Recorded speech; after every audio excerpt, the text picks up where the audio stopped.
한국의 방산이 각광을 받고 있는 가장 큰 이유 중은 다 아실 겁니다. 기술 이전을 조금씩 해줘요. 두 번째는 미국 무기와 호환성이 좋습니다. 우리는 어차피 미국 무기를 계속 써왔기 때문에. 그 다음에 걸프에 있는 국가들이 또 미국산 무기를 많이 받았잖아요. 우리처럼 자기들도 자주 국방을 하고 싶어해요. 그러니까 무기만 사는 게 아니죠. 무기 사는 건 뭐 그건 당연하고 기술 이전 얼마나 해줄 수 있냐. 니네들이 와서 좀 도와달라. 그리고 한국처럼 국방과학연구소 이런 거 좀 지어달라.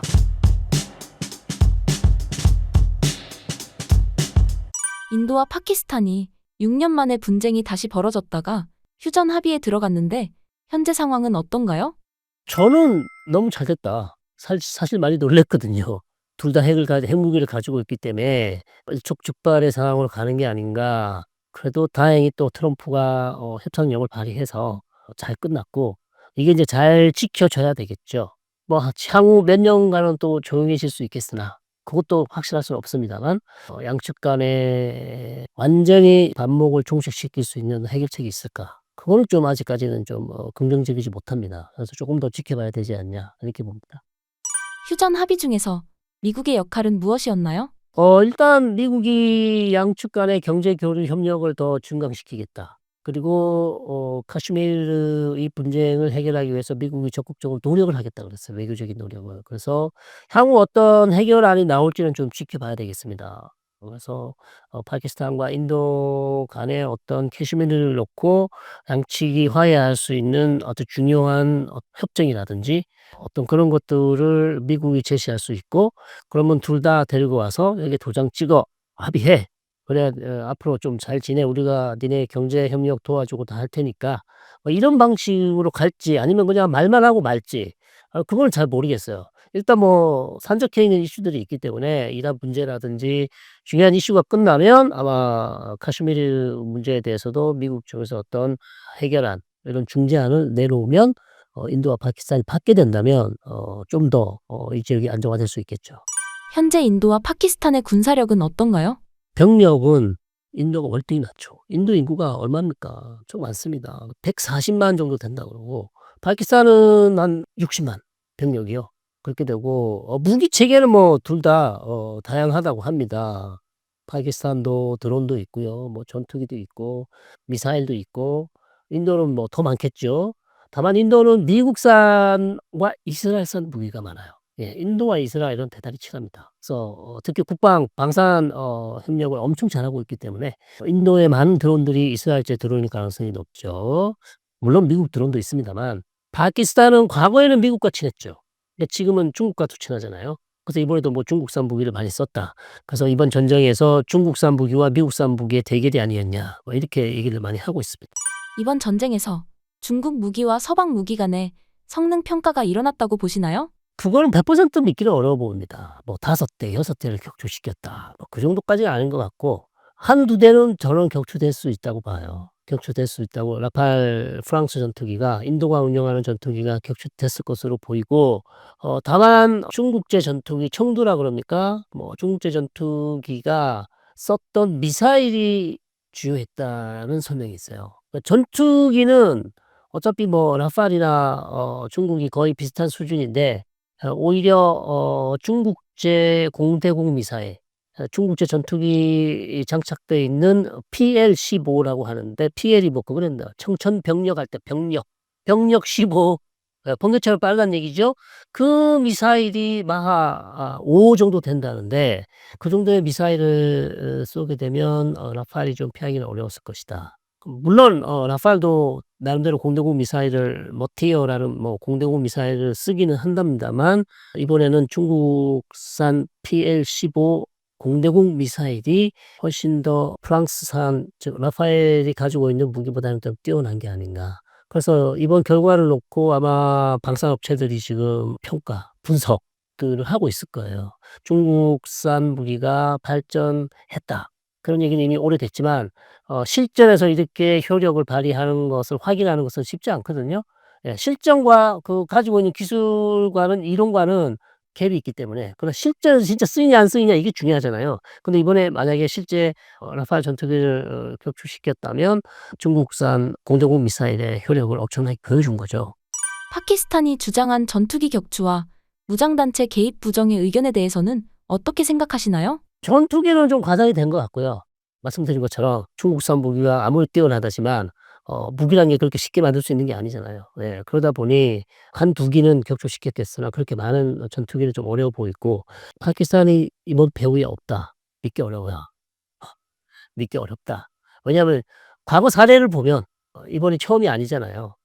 파키스탄의 라시케르 따이바라는 조직이었고 그 조직 산하에 있는 아마 저항 전선이라는 무장 단체가 이번 테러를 일으킨 것 같고요.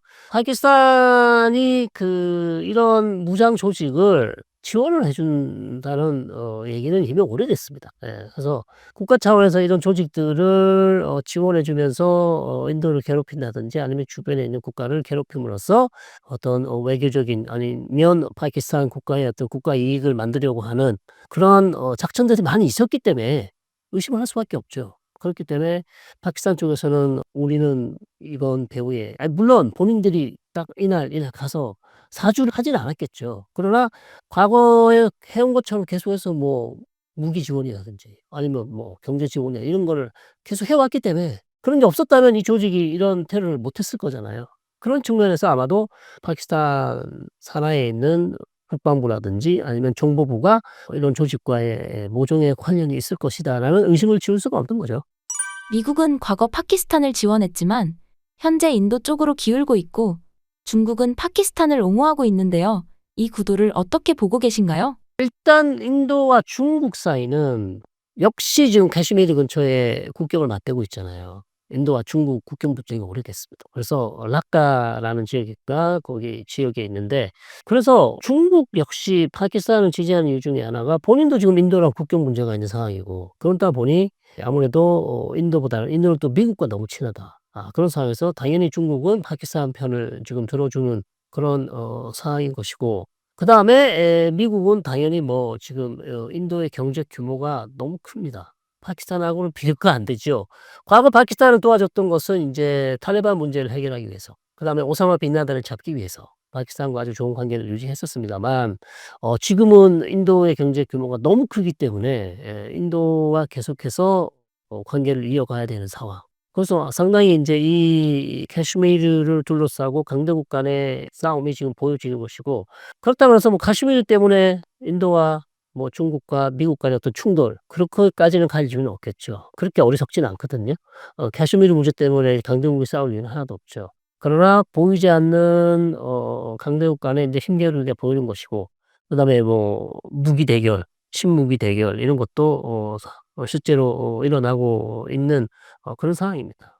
다시 분쟁이 일어날 가능성은 어느 정도이고 만약 일어난다면 원인은 무엇일까요? 핵 전쟁부터 말씀드리면 낮죠. 왜냐하면 공멸이기 때문에. 예. 그래서 우리가 옛날에 과거 냉전 시대 때 미국과 소련 간의 냉전 시대 때 우리가 보통 그걸 balance of terror라고 하죠. 즉 공포의 균형. 왜? 둘 다 핵을 가지고 있기 때문에. 한 국가가 핵이 없으면 오히려 핵을 가지고 있는 국가가 핵을 쓸 확률이 더 높다는 거죠. 왜? 제가 핵이 없기 때문에. 그리고 둘 다 핵을 가지고 있기 때문에 공멸이거든요. 한쪽이 쏘면 나도 맞을 거기 때문에 그러니까 오히려 핵을 쓸 확률이 더 낮다. 그러나 이 상태가 결코 좋은 건 아닙니다. 둘 다 핵이 없는 게 제일 안전하죠. 그러니까 공포핵을 뭐 둘 다 핵을 가진 게 무조건 좋다고 할 수는 없어요. 어차피 핵을 하나 가진 국가가 있으면 차라리 상대편도 가지는 게 낫냐 오히려 안 가지는 게 낫냐 여기에는 논란이 있습니다. 그리고 이미 두 국가가 가졌기 때문에 어차피 핵을 쓰게 되면 다 죽는다. 그때 핵을 쓸 가능성은 낮다는 것이죠.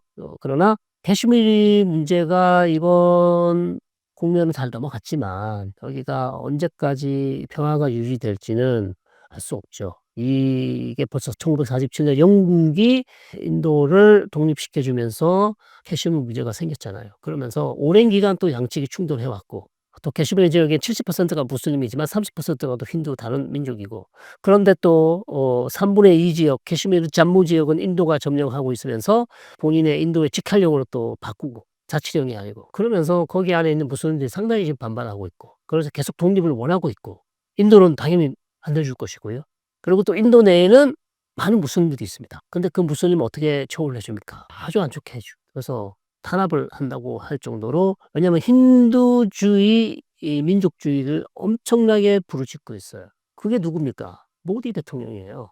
자 그러면서 그러니까 파키스탄 사람들이 봤을 때는 우리도 탄압을 하고 있지만 인도 내에 있는 무슬림에 대해서 이렇게 탄압하는 나라, 이런 나라가 왜 우리 땅을 이렇게 차지하고 우리를 왜 캐시미르 지역을 왜 독립을 시켜주지 않냐 하는 그런 이제 분노를 계속 하겠죠. 그래서 이런 인도 국내 문제 그다음에 캐시미르 문제 이런 건 복합적으로 작용이 되면 파키스탄이 쉽게 캐시미르 문제를 포기하고 그냥 넘어갈 수가 없는 것이죠. 그렇기 때문에 이 지역의 분쟁은 진행 중이고요. 미국이 어떤 진짜 해결할 수 있는 획기적인 방안을 내놓지 못한다면 언제라도 다시 한번 충돌할 수 있는 파키스탄 내에 있는 많은 무장 조직이 있기 때문에 또 거길 가서 또 테러를 할 수 있잖아요. 그걸 막지 못한다면 양쪽 간에는 또 충돌이 날 거예요. 어차피 테러가 나면 인도는 계속해서 파키스탄 정부를 겨냥하는 것이기 때문에 안 했다고 아무리 얘기를 해도 네가 뒤에 있다고 그렇게 믿고 있기 때문에 두 국가 간의 충돌은 상당히 위험하죠. 중동이 한국을 바라보는 대외적 위상이 어떻게 바뀌었나요? 제2의 제3의 중동붐 뭐 이렇게 부를 수 있을까요? 70년대 80년대 우리가 사우디 중동 건설로 가서 우리가 한국인의 자부심, 한국인의 힘을 보여줬잖아요. 빠른 시일 내에 공사를 마치고 그것도 공사를 아주 튼튼하게 잘해 주고 그래서 사우디나 이런 쿠웨이트나 이런 국가들이 과거 우리 아버지, 할아버지들의 근면성, 노력들을 다 인정해 주고 있고 있지 않고 있습니다. 그래서 지금도 한국 사람들을 좋아하는 이유 중에 하나가 다 우리 아버님 덕분에 지금 우리가 누리고 있는 거거든요. 자 두 번째 그러면 지금 중동 2.0 중동붐 2 번, 3 번은 역시 방산이죠. 그다음에 문화, 드라마 이런 것들인데 우리의 전통적인 드라마들 뭐 주몽이라든지 대장금 이런 것들이 이 아랍 사람들의 정서에 맞다. 특히 이란 사람들이 우리 주몽이나 대장금을 엄청 좋아해요. 지금 뭐 우리가 이란 제재만 풀리면 들어가서 우리가 못 팔 게 없는 나라가 이란이거든요. 자 그런 거 좋아하죠. 그다음에 아랍 국가들도 우리 전통 문화 드라마 그다음에 전통 드라마뿐만 아니라 최신 드라마도 상당히 좋아하고 영화 이런 것들을 좋아하기 때문에 한국을 바라보는 왜냐면 한국의 드라마의 색깔이 아시아에서 만드는 드라마 색깔과 좀 다르잖아요. 일본과 중국과는 완전히 좀 다릅니다. 그런 장단점이 있죠. 그런 드라마를 만들기 위해서 얼마나 많은 사람들이 고생을 하고 있습니까. 네. 그다음에 방산 역시 최근에 한국의 방산이 이 곽강을 받고 있는 가장 큰 이유 중은 다 아실 겁니다. 기술 이전을 조금씩 해 줘요. 기술 이전을 해 주고 있고 두 번째는 미국 무기와 호환성이 좋습니다. 예. 우리는 어차피 미국 무기를 계속 써 왔기 때문에. 그다음에 걸프에 있는 국가들이 또 미국산 무기를 많이 받았잖아요. 그래서 지금 UAE나 아랍에미레이트나 사우디가 우리 무기를 좋아하고요. 이런 국가들도 방산업체가 있어요. 그 국가들이 방산업체가 없다고 생각하시면 안 돼요. 이미 방산업체들이 있습니다. 그래서 우리처럼 자기들도 자주 국방을 하고 싶어 해요. 그러니까 무기만 사는 게 아니죠. 무기 사는 건 뭐 그건 당연하고 기술 이전 얼마 해줄 수 있냐. 왜? 우리도 이제 앞으로 방산해야 되니까 니네들이 와서 좀 도와달라. 그리고 한국처럼 국방과학연구소 이런 거 좀 지어 달라. 니네 어떻게 운영하냐? 기술 개발 어떻게 하지? R&D 어떻게 하지? 이런 거 지금 다 노하우를 다 배우고 싶어 해요. 특히 사우디가. 그러니까 이런 것들이 우리 그 누나들이 봤을 때 너무나 매력적이죠. 이렇게 작은 국가가 남북 대치 사이에서 어떻게 이렇게 좋은 무기를 만들고 전 세계에다 무기를 이렇게 팔 수 있냐. 이스라엘을 능가하는 나라 아니냐? 이렇게 보고 있기 때문에 좋아할 수밖에 없습니다. 일본, 중국과 한국 방산의 차이점은 무엇인가요? 중국은 대량 생산 많이 하고요. 근데 좀 후발주자잖아요. 아직은 믿기가 어렵다. 네, 아직은 믿기가 없다. 그리고 호환이 안 되잖아요. 지금 우리가 다 프랑스 아니면 영국, 이태리, 뭐 미국산을 써왔는데 중국산을 갑자기 쓰기에는 신뢰가 안 가죠. 그리고 실전에서 또 중국산을 써서 테스트를 해본 적이 별로 없습니다. 이번에 인도 뭐 파키스탄 말고 이런 데서. 그러다 보니까 이거 잘 될지 실전에서 될지 안 될지 모르는 거죠. 그런 문제점이 있는 거죠. 반면에 일본도 마찬가지예요. 일본산 무기가 뛰어나고 기술력은 뛰어나죠. 어마어마하게 뭐 일본의 기술은 유명하니까. 그러나 일본의 방산업체들이 그렇게 해외 수출에 우리처럼 그렇게 열심을 내지는 않았던 것이죠. 우리는 처음부터 만들 때부터 이거를 일단 우리 쓰고 해외 수출하는 방향으로 처음부터 끌고 간다는 얘기죠. 그렇게 많이 해 왔고요. 그게 오래됐어요, 한국은. 그러다 보니 이미 방산 수출 경력이 많고 그다음에 실전에서 써본 것도 많고 자 실전에서 써 보니까 좋은데 어떻게. 실전에서 좋으니까 안 쓸 수가 없는 거예요. 그다음에 우리는 또 남북 대치 상황에서 R&D를 얼마나 많이 국방비를 얼마나 많이 투자했습니까? 그러니까 남북 대치 상황이 축복이자 저주인 것이죠. 기름과 같은 것이 원유와 같아요. 북한 때문에 계속해서 무기, 신무기 개발, 또 개발, 또 개발하다 보니까 그거를 수출길로 또 돌리니까 우리가 지금 엄청난 방산 국가가 된 겁니다. 그리고 우리도 초기에는 이스라엘이나 미국의 도움을 많이 받았죠. 거기서 인제 드론 같은 것도 우리 초기에 이스라엘의 도움을 많이 받았거든요. 그래서 그런 것들 가져와서 분해해서 다시 만들고 이렇게 해서 우리가 지금 엄청난 기술력을 쌓았고요. 특히 인제 우리가 더운 나라에서 썼을 때도 기계가 작동이 잘 되고 문제가 없다. 그것도 걸프 국가들 중요한 포인트죠. 날씨가 너무 덥기 때문에 기계가 망가질 수 있거든요. 근데 우리는 그런 것도 다 테스트를 합니다. 중동 지역에 보낼 때는 온도 측정, 온도가 어느 정도 계속 유지될 수 있도록 아주 더운 나라에서도 사용될 수 있는 그런 장치나 기계를 만드는 거죠. 그러다 보니까 이미 사우디나 UAE 쪽은 뭐 우리 이 천무라든지 중요한 미사일들을 많이 사 갔죠. 최근 사우디와 UAE가 한국의 다연장 로켓 천무를 구매한 이유는 무엇인가요? 이란과 후티죠. 네, 이란과 후티. 이란과 후티이고 아시다시피 UAE와 아랍에미리트 사우디는 2015년부터 후티와 계속 전쟁을 했었어요. 최근까지 2020년, 22년까지 후티를 잡겠다고 전투기를 띄워서 계속 공습을 했었죠. 그럼 후티가 가만히 있겠습니까? 사우디와 UAE에 계속 드론이나 탄도미사일 쏘잖아요. 그걸 요격하려면 요격망이 있어야죠. 근데 미국이 준 사드나 뭐 패트리어트 이것도 좋지만 우리가 만들어 준 천무 같은 게 엄청나게 큰 도움이 될 수 있는 거죠. 그러다 보니까 자주 국방도 해야 되고 그다음 후티. 이란과는 뭐 지금은 사이가 좋지만 비상시, 유사시 갑자기 분쟁이 터졌을 때 어떻게 될지 모르잖아요. 그러니까 철저한 대비를 해야 됩니다. 자주 국방하기 위해서는 요격망도 만들어야 되고 또 공격용 무기도 있어야 되고 그러다 보니까 사실 국방력이 약해요. 사우디나 UAE가. 특히 인제 육군이 없기 때문에 공군은 강하지만 공군은 엄청 강해요. 사우디와 UAE가 엄청 강합니다. 전투기들도 많고. 다만 인제 인구가 적고 절대적으로 적죠. 사우디 4천만 이지만 그중에 사우디 본토 인구는 2천, 3천 밖에 안 돼요. 그다음에 UAE 인구 100만 밖에 안 돼요. 까따르는 더 적죠. 그러니까 뭐 이란 인구 얼마입니까? 8천만 이에요. 이란의 육군이 밀고 들어오면 그거 어떻게 막습니까? 불가능해요. 그렇기 때문에 재래식 무기도 이란은 또 탄도미사일 얼마나 좋아요. 그런 것들을 어떻게 막겠습니까? 그 짧은 거리에서. 그러니까 사우디와 아랍에미레이트는 항상 불안감이 있습니다. 그럼 그런 걸 조금이라도 해소시키기 위해서는 최신 무기를 계속 구입한다든지 아니면 미국의 강력한 안보 보장이 있든지 그렇게 해야 되거든요. 자 그런 측면에서 계속 이 사람들은 최신 무기를 만들 수밖에 없고 필요할 수밖에 없고 그다음에 자주 국방을 해야 되고 그러다 보니 국방 관련 R&D를 계속 만들어야 됩니다. 언제까지 남의 무기를 가져다 쓰겠어요. 예 그것도 한계가 있기 때문에 그래서 이 사람들이 계속 한국에 관심을 가질 수밖에 없죠.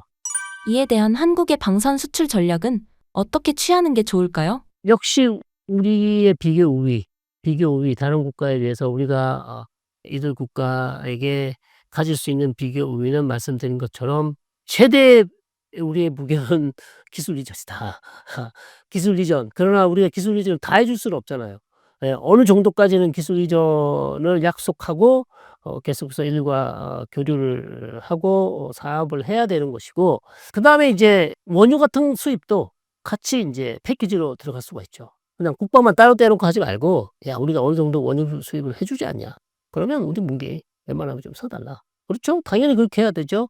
그렇게 같이 가는 방향도 생각을 좀 해 봐야겠고 이제 미국과도 좀 경쟁으로만 생각하지 말고 어차피 지금 사우디가 또 이번에 무기를 또 얼마나 많이 삽니까? 미국 무기를 엄청나게 지금 사기로 약속을 했어요. 자 그렇기 때문에 미국과도 좀 같이 얘기를 좀 하고 사우디와 UAE와 우리가 무기 수출할 때 서로가 잘할 수 있는 분야에 대해서 얘기를 좀 하고 "니네가 이걸 주면 우리는 이걸 줄게." 쪼끔 협의와 공조가 필요한 것 같습니다. 왜냐하면 어차피 이게 경쟁이기 때문에 잘못하면 충돌할 수 있어요. 예. 어차피 무기는 같은 무기들이기 때문에 그래서 고런 부분에 대해서도 쪼끔 협의가 필요하지 않겠는가 그렇게 생각됩니다. 중동 국가들이 한국에 갖는 감정은 단순한 호감이나 호기심인가요? 아니면 전략적 선택인가요? 저는 둘 다 있다고 봐요. 호기심은 아까도 설명드린 것처럼 우리 한국은 중국과 일본하고는 달라요. 동남아시아와는 또 다르고. 그리고 우리가 해줄 수 있는 게 너무 많습니다. 우리가 무슨 건설은 이제 많이 안 해주죠. 하고 있지만 왜냐하면 건설은 단가가 우리가 튀르키예나 중국을 따라잡을 수 없어요. 우리가 임금 너무 비싸기 때문에. 그러나 첨단 도시라든지 첨단 기술 분야에 있어서 우리가 그걸 보국가들에게 해줄 수 있는 게 많이 있잖아요. 물론 미국은 더 해줄 수 있겠지만 그럼 우리도 해줄 수 있는 분야가 많이 있기 때문에 실제로 사우디가 그래서 네이버랑 지금 엄청난 협력을 하고 있어요. AI 협력하고 있어요. 그런 분야에서도 우리가 얼마든지 중동 국가와 좋은 계약을 할 수 있고 그다음에 우리가 또 할 수 있는 거는 역시 이 사람들이 가지고 있는 관심은 우리 문화에 관심이 많아요. 왜냐하면 일본 문화 이런 것들은 과거에 많이 봤었거든요. 중국 문화도 워낙 국가가 크다 보니까 우리보다 훨씬 빨리 이런 문화를 접해 봤죠. 그러나 한국 문화를 좀 늦게 접해 봤지만 다르다. 다름이 좋은 다름이 나쁜 다름인지 뭐 어쨌든 다르다고 느끼고 있고 그런 부분들이 이 사람들은 상당히 어필이 되고 있어요. 그렇기 때문에 우리의 문화를 통해서 즉 아랍 국가들과 계속 교류할 수 있는 방향을 좀 찾아야 되겠다. 드라마나 영화나 음악이나 우리가 무슨 물건만 수출하는 게 아니라 최근에 우리 유명한 피아니스트가 또 두바이에서 연주회를 했습니다. 그런 것도 우리 행사들을 계속 만들어야 되겠고요. 그런 것들을 통해서 한국의 이미지를 바꿈으로써 우리 제품 상품들이 계속해서 중동에서 좋은 평가를 받을 수 있죠. 문화를 통한 어떤 교역 협력을 확대할 필요가 있는 것이고 그러려면 우리가 좀 중동 지역에 대해서 우리가 많이 안다고 생각하지만 또 모르는 부분이 있어요. 그래서 계속해서 우리가 이 지역에 대해서 이슬람이라는 종교에 대해서도 조금 더 관심을 가지시고 그다음 아랍 국가의 어떤 정세라든지 사람들의 정서, 역사, 문화 이런 부분에 좀 관심을 많이 가져야 될 필요가 있고요. 끝으로 제가 쿠웨이트 갔는데 거기서 불닭라면이 대박 났답니다. 근데 쿠웨이트뿐만 아니라 쿠웨이트에서 수입을 해서 그게 중동 지역 다른 국가로 다 풀어요. 뭐 사우디에 가도 불닭라면이 있답니다. 그만큼 우리 제품 라면도 잘 팔려요. 그러니까 라면도 팔릴 정도면 우리가 못 팔 게 뭐 있겠습니까? 그래서 우리 식품 이렇게 매운 걸 좋아하겠어. 저도 처음에 이해를 못 했어요. 저도 안 먹습니다, 매운 거는. 근데 그 사람들은 그게 틱톡이나 영상을 통해서 엄청 퍼지는 바람에 없어서 못 판답니다. 그 정도로 우리 상품에 대해서는 우리의 취향에 대해서 상당히 좋아하는 것 같아요. 물론 다 좋아할 수는 없지만 그중에 몇 가지를 좋아하기 때문에 우리가 이런 부분에 있어서도 조금 중동 지역에 진출할 수 있는 기회를 계속 만드는 게 필요하다 이렇게 보입니다. 마지막으로 신사임당 구독자분들께 한 말씀 부탁드립니다. 중동 지역이 바람잘 날 없습니다. 뭐 전쟁은 끝나질 않고요. 또 한 고비 넘어가니까 또 다른 고비가 기다리고 있고 계속해서 여러분들이 이 관심을 가지셔야만 이 중동 정세가 앞으로 국제 정세 그다음에 세계 경제에 어떤 영향을 줄지 여러분이 미리 판단하시고 결정하실 수 있습니다. 계속해서 관심 가져 주십시오. 고맙습니다.